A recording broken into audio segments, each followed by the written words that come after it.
Bom dia, boa tarde, boa noite, eu não sei que horas que você está vendo esse vídeo.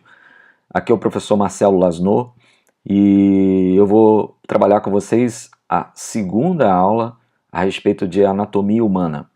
Essa aula é para eu explicar para vocês conceitos básicos que a gente usa em anatomia. Primeiro eu preciso, antes de entrar em uma nomenclatura específica anatômica, lembrar a todos vocês que a anatomia é um produto evolutivo. Então, assim, as partes do corpo, elas são derivadas de um processo de evolução que aconteceu entre as espécies, até que chegasse na nossa. Você vê aqui uma comparação, né, de embriões de peixes, anfíbios, répteis, aves e mamíferos, e você vê que em estágios iniciais a semelhança é absurda entre os grupos, o que vai fazer com que essas diferenças se tornem cada vez maiores é todo o processo embrionário que, por sua vez, é regido pelo material genético de cada espécie. Isso vai resultar, por exemplo, em uma certa divergência estrutural, uma certa divergência anatômica que se acumula ao longo do tempo evolutivo, mas que guarda suas semelhanças como se fosse uma prova, né, de que a evolução de fato aconteceu. Então, quando você analisa um membro superior humano, o membro superior de um cão, de um pássaro, né, e de uma baleia, a gente consegue, usando as cores aqui, ó, estabelecer uma clara relação das estruturas, embora elas tenham, né, se modificado com um progressivo processo evolutivo, como eu disse. Mas as homologias, ou seja, essas correspondências assim indubitáveis entre as partes do corpo, ajudaram muito, inclusive, os primeiros evolucionistas, e aí a gente inclui o Darwin, para entender que houve um processo de modificação, mas que esse processo de modificação envolveu uma estrutura em comum, e que era pertencente ao ancestral em comum entre os grupos. Aqui, de novo, para vocês verem um embrião humano, né, de um mês, há uma dificuldade, eu suponho, enorme da gente, olhando para essa figura, garantir que essa figura vá se desenvolver em você, por exemplo. Tá? Porque um embriãozinho de um mês, ele tem uma estrutura geral muito pouco peculiar ainda da espécie humana. E, aliás, esse nome embrião remonta a essa época. A época onde não há uma certa humanidade do ponto de vista anatômico. Isso só vai acontecer a partir da nona semana gestacional, quando a gente abandona o termo embrião e passa a usar o termo feto. Bom, essa herança evolutiva que a nossa espécie tem nos agrupa dentro da taxonomia, né, da biologia, como pertencente a um filo, ou seja, uma categoria, e a nossa categoria se chama cordata. Nós somos cordados. Por que nós somos cordados? Porque nós, assim como diversos outros animais, como esse pequeno animal que ocorre no litoral brasileiro, a assídia, possui essa característica anatômica. Então, uma definição anatômica é que nos coloca como cordata. Cordata vem de corda, vem na verdade de notocorda. Essa estrutura que vocês estão vendo aqui, ó, apontada nessa região, e a notocorda é uma estrutura que é uma estrutura de baliza, né, uma estrutura de sustentação.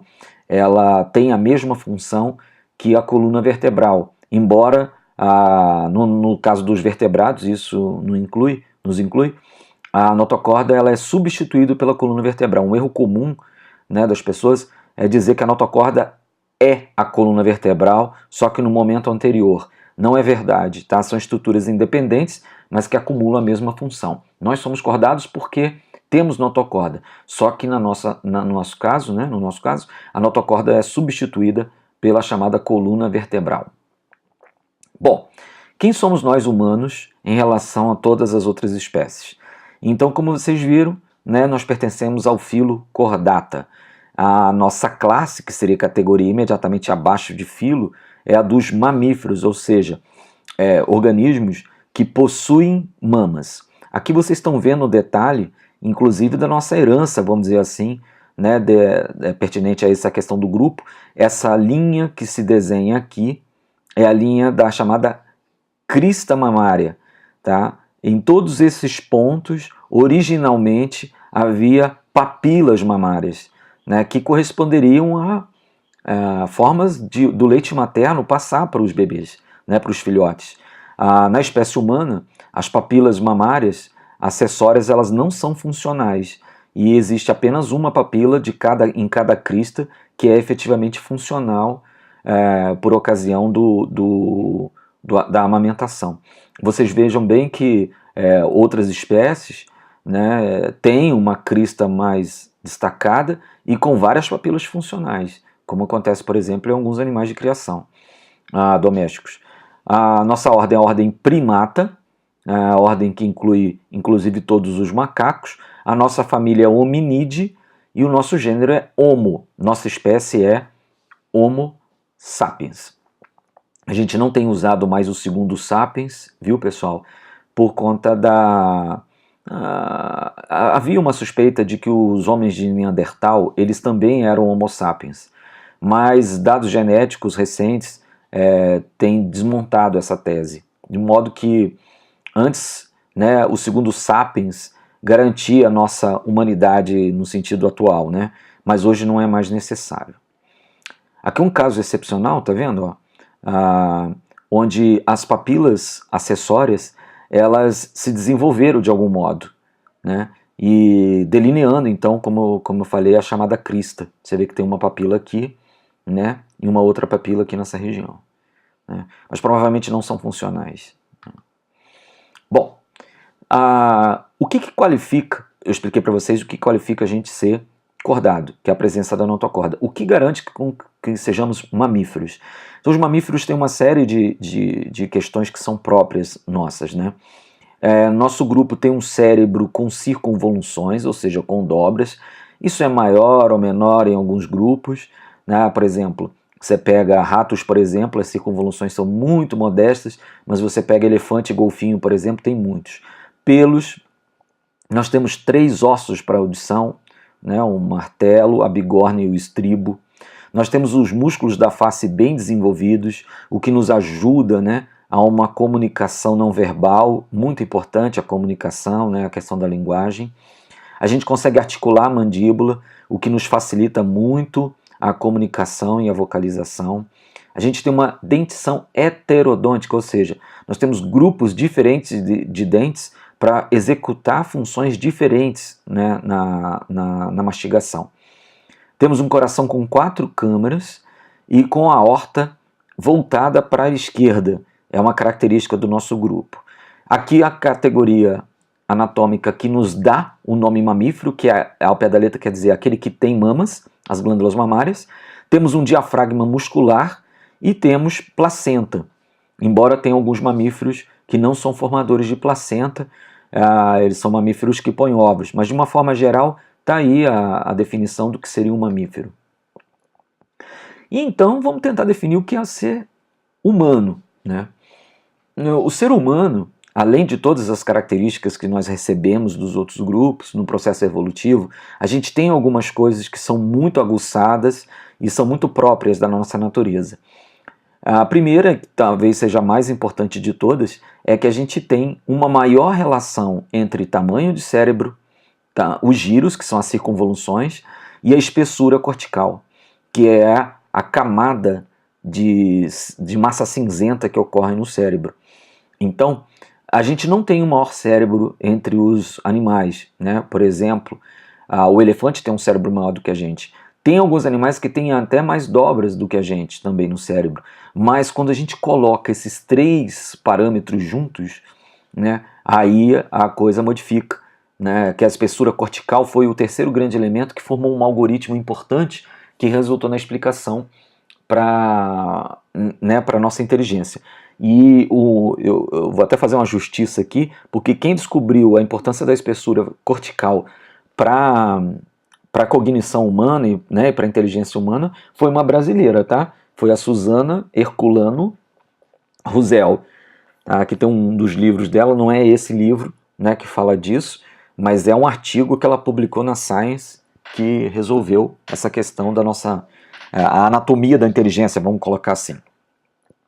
Nós somos bipedais, ou seja, a gente apresenta bipedalismo, a gente anda, né, com dois membros, os membros inferiores, e isso foi possibilitado por uma posição sigmoide da coluna. A gente vai ver essa questão a partir da semana que vem, a partir da próxima aula, né, quando a gente vai começando a falar sobre sistema esquelético. A gente tem uma estrutura vocal desenvolvida, um polegar em oposição, né, aos outros dedos. Esse tipo de movimento é peculiar da espécie humana, o que nos deu, né, uma capacidade de trabalho manual incrível, e uma visão estereoscópica, uma visão tridimensional, embora não seja uma exclusividade nossa. Então, juntando tudo isso, né, anatômica e fisiologicamente, somos humanos. Bom, a anatomia é a ciência das estruturas. Existem várias formas pelas quais a gente poderia separar o corpo humano para tentar estudar anatomia. O usual é tentar se ocupar de grandes sistemas no corpo humano, tá? E aqui estão os nossos grandes sistemas, né, listados. O sistema nervoso e o sistema endócrino, que são sistemas de controle. O sistema muscular, que é um sistema voltado para movimentos. O sistema esquelético para sustentação e proteção.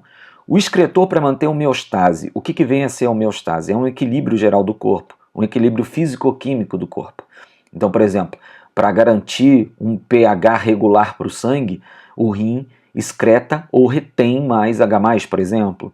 É uma tática fisiológica que o sistema tem. O sistema imune, que é um sistema de defesa, o cardiovascular, que é um sistema de transporte, e o respiratório, que é o grande responsável pela oxigenação do corpo.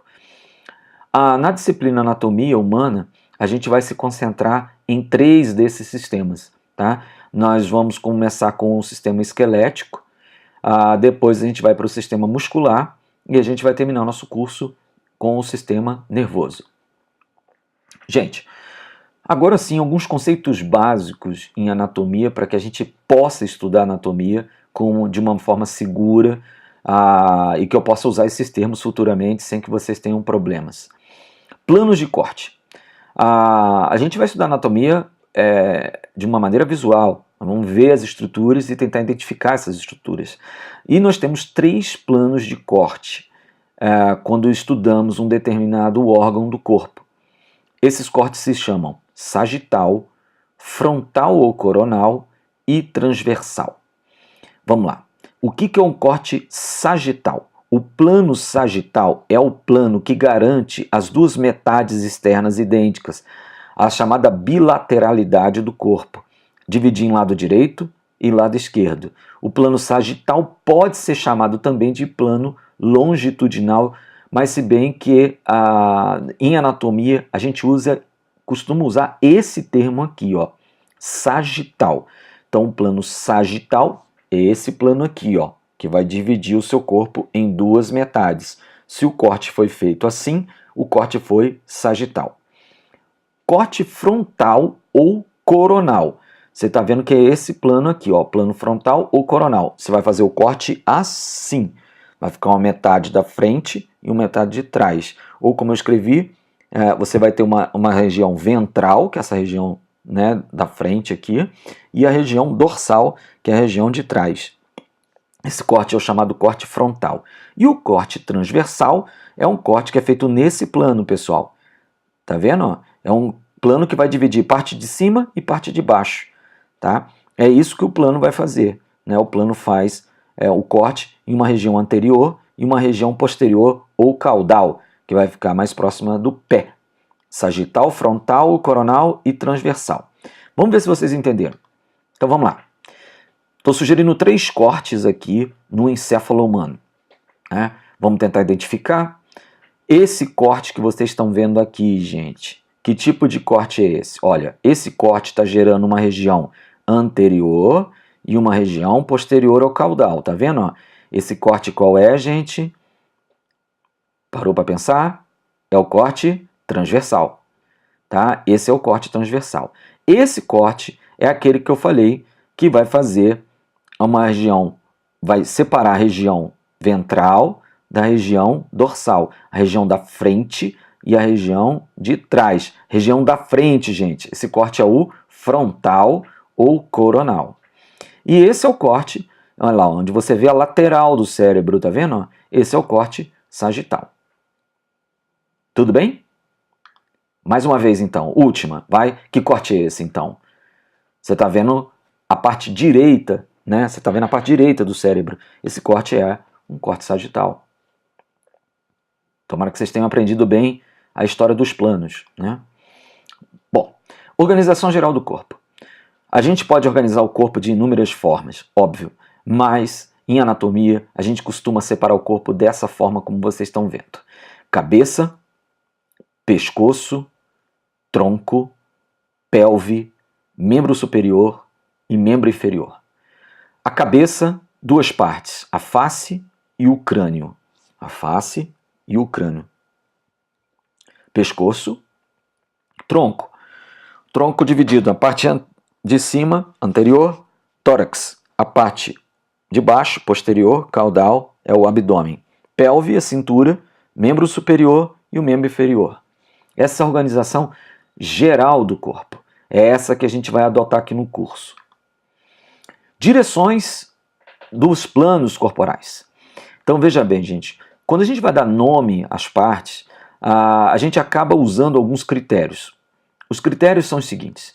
Quando você tem partes correspondentes, mas uma fica mais próxima da cabeça do que a outra, você vai dizer que aquela que fica mais próxima da cabeça é superior.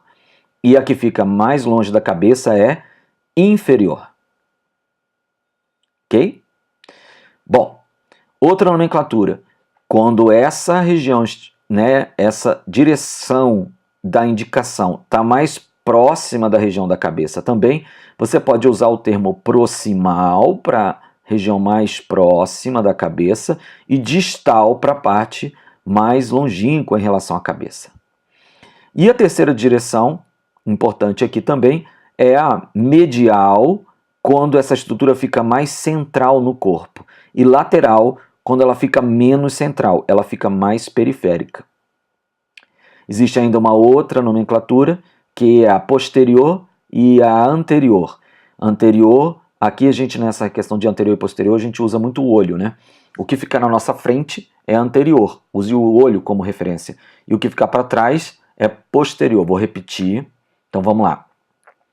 Temos três direções básicas. Anterior e posterior, usem como referencial o olho, né? Anterior é a região ventral e posterior é a região dorsal.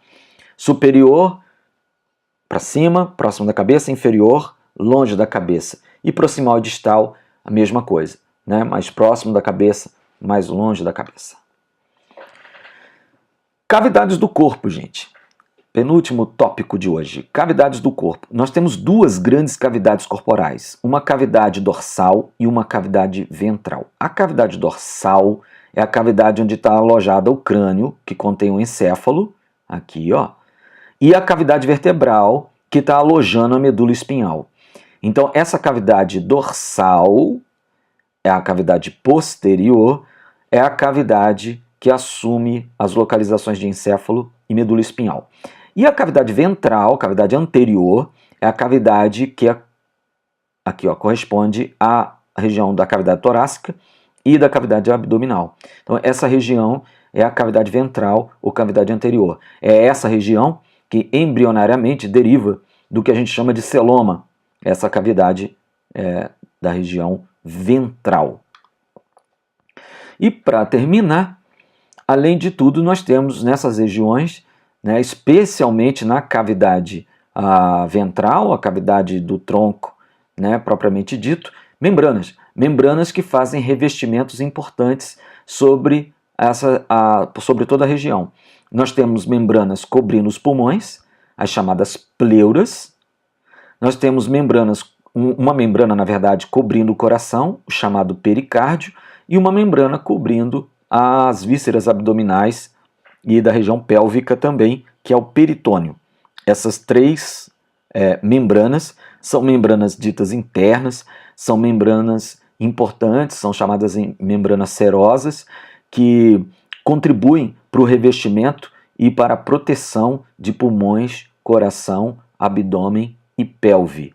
Então aqui já apontei para vocês algumas questões importantes sobre a anatomia humana, e é isso aí, pessoal. Eu fui.